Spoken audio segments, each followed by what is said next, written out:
Welcome to The Forgotten, Season 2, Episode 3, A World at War.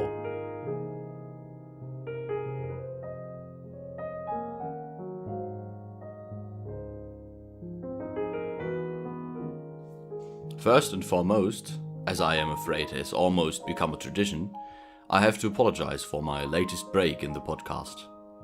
For rather personal and work-related reasons, which have conjured something like a perfect storm for me, I have been rather preoccupied with bringing my own personal affairs in order and did not manage to give the project the time it deserves. I surely am sorry for this additional shortcoming, but I will find more time in the future. Furthermore, I am happy to announce that the first episode of The Forgotten Episodes on the Cretan War has left the research phase and will be scripted and recorded over the course of the next 2 weeks. But to repair the damage my absence has probably caused already, let us jump right back into the subject. When we left Joe Kennedy a while ago, the world was already engulfed in the First World War, a war which consumed more resources than any other did before and started to claim more and more lives. It cannot be hard to imagine that this was more than a strain on the economy. If you believe Cicero, infinite money is the sinews of war. With the military focus of the economy in France and Britain, and with a further, rather badly organized militarization of the German economy, where was this money to come from? Most of the gold reserves, which were withdrawn at the very start of the war by the Allied powers, returned. As already mentioned in the last part, the Royal Navy managed to protect the trade again with their ever-increasing quality of convoys, while the Imperial German Kriegsmarine was still more than cautious about provoking the Americans, which, as you might already know, was still inevitable. This resurgence of trade benefited the Columbia Trust Company and its chairman, Joseph Patrick Kennedy. He himself managed to invest what money he had into real estate. This, however, had a rather bitter taste to it. His clients, the people who bought his houses, were given special discounts and preferential treatment at the Columbia Trust. While this was not entirely illegal, it was more than a problematic business scheme. But he was not breaking any laws, so I guess it's fine, right? Ironically, Joe would make this practice illegal himself once he became chairman of the Federal Trade Commission later this century. With his personal assets soaring, as well as the economy booming, Joe showed serious talent at the stock market, which baffled his friends. While it was not too hard to make a fortune with an economy in such a fervent rise, Joe outshone most brokers, while always remaining under the radar of anyone who could have asked uncomfortable questions about the business practices at Columbia Trust. Those merry days were soon over when, in May 1915, a German Navy submarine, Seiner Majestät Unterseeboot 20, SMU-20, torpedoed the RMS Lusitania. Among the victims were 128 American civilians. As you can imagine, this tragedy poisoned the public opinion and led to a massive fear of joining the war. Merchants were now more than hesitant to send their ships to Europe, and the transatlantic trade volume plummeted. Kennedy lost almost all the money he had made and was just about where he began, had he not his houses and property acquired. Following the German promises not to fire at passenger ships anymore, a promise I think to be rather late, the Dow Jones quickly doubled again to a whopping 110 in November 1916. Short on fluent assets, Kennedy started borrowing money from friendly companies and jumped into the fray again. Taking a 6-month loan over $5,000, quite a risk back in the day, he went at it again, firmly believing that the American economy would keep going strong. In July 1915, his first son, Joseph Patrick Kennedy Jr., was born. However, he still left his family alone most of the time, a practice which would continue through most of his life. Not that he was a bad father. Instead, he was a very loving, kind father who worked hard to allow his family a high standard of living. He was able to afford a car, a Model T, which he actually crashed shortly after obtaining it, and was able to earn more and more money, soon eclipsing even his father's substantial wealth. He lived in a nice house, he dined in nice restaurants, and he enjoyed the company of the rich and famous of his city along his college friends. He remained a sportive person, practicing calisthenics every day, and keeping in a good shape, believing that a healthy spirit rests in a healthy body. He enjoyed literature and classical music, the theater. And he made more and more money when the Allied powers relied even more heavier on the import of American produce and wares. The good life, however, would stand in front of collapse when in early 1917 it became more and more obvious that the US would leave their spectator's seat in this behemoth of a war. In March 1917, the German Foreign Secretary, Arthur Zimmermann, had to admit that the outrageous telegram proposing an alliance with Mexico and a joint war effort against the United States was indeed genuine. While this must have insulted Joe as well, he was still not in favor of joining any war, especially not against the Germans.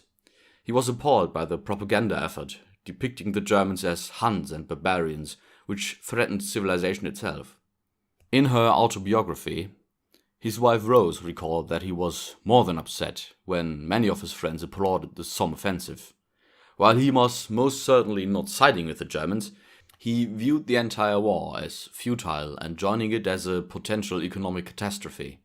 Furthermore, having to go to war would not only halt or postpone his early career progress, it would also separate him from his young sons and wife, with not even unlikely case of never seeing them again or being incapable of further work.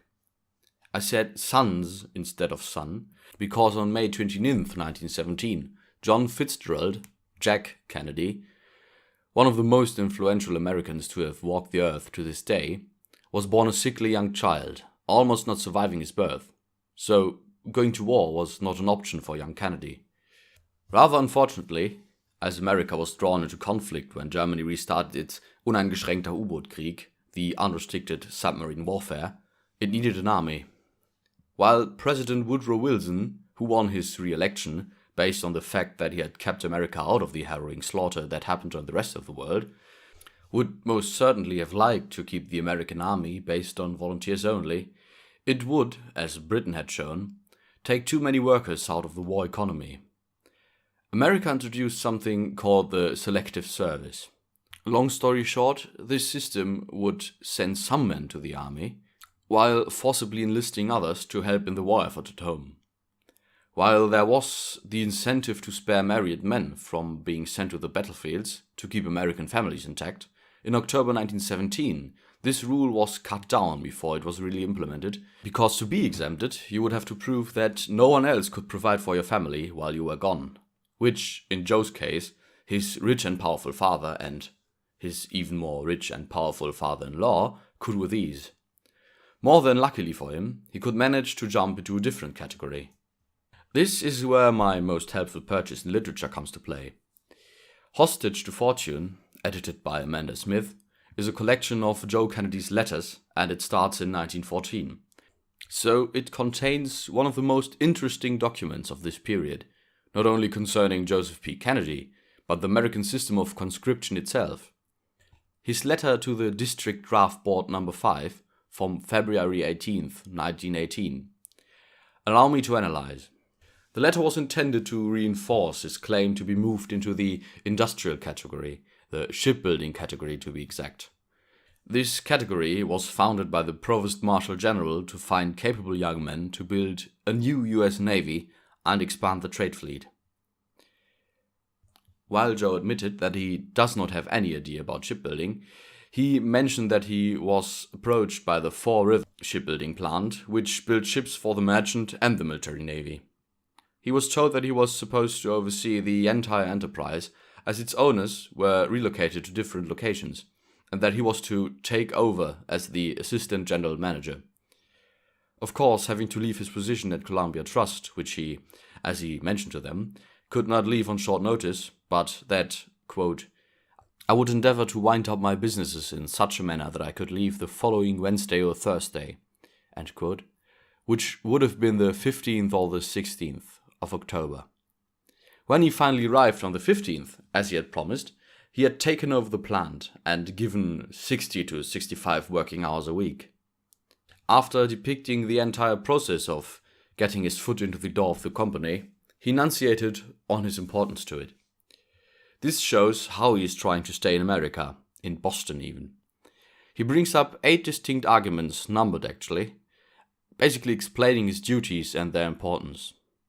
This includes the company's many insurances, the incorporation of the Fall River Plant Railroad, civilian trade deals with other companies, the overseeing of several legal disputes with rail companies, which I could spend hours explaining, responsibility for a new road to be constructed to the plant, which, quite importantly, meant juggling with almost $1 million of state funds, creating sufficient housing for the workers, as well as building canteens for them.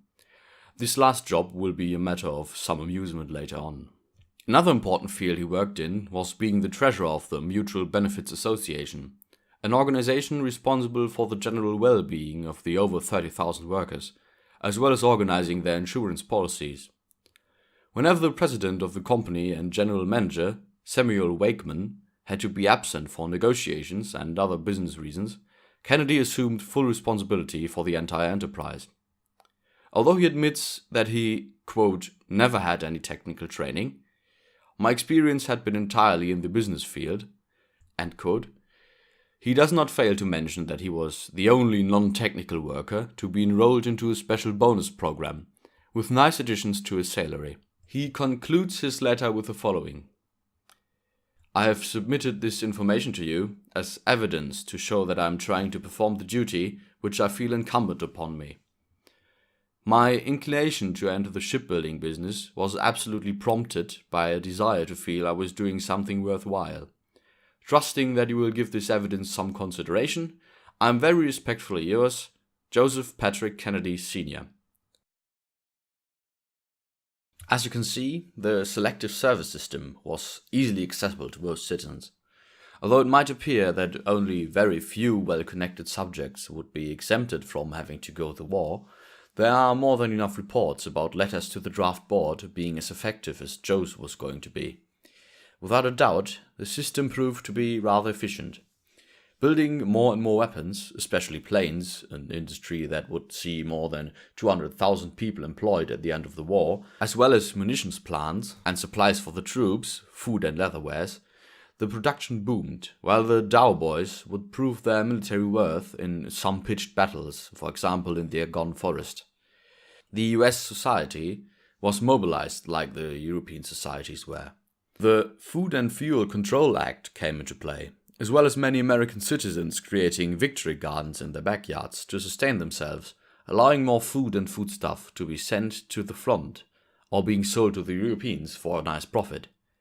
The American population bore the hardships, which of course were rather mild compared to those in France, or even worse, Russia, with distinct patriotic fervor.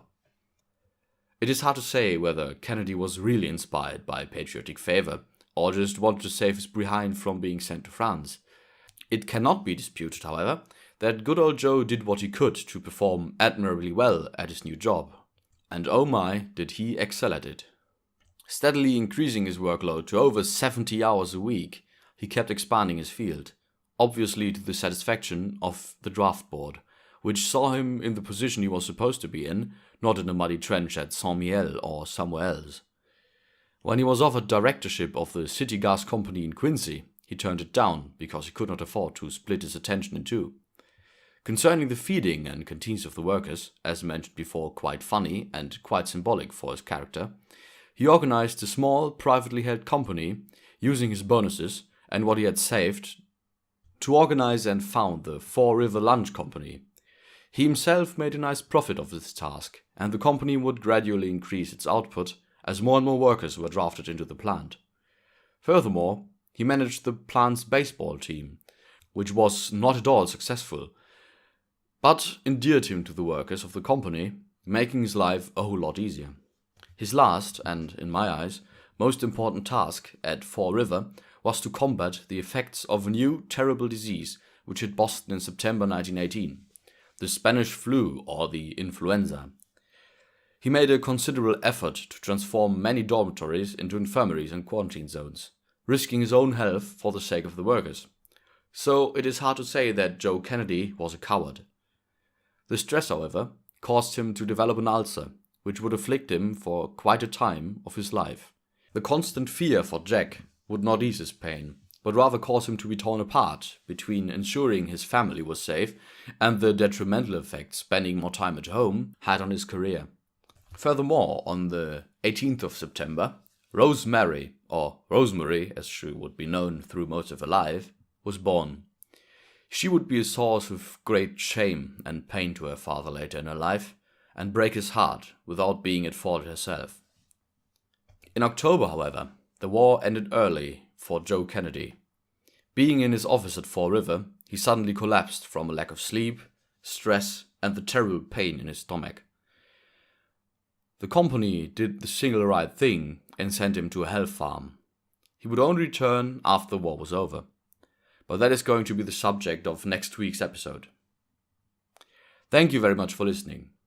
Be sure to return next time when Joe Kennedy will be right on his way to making his first million and making a new, rather interesting career choice. I wish you a good day or a good night. See you next time.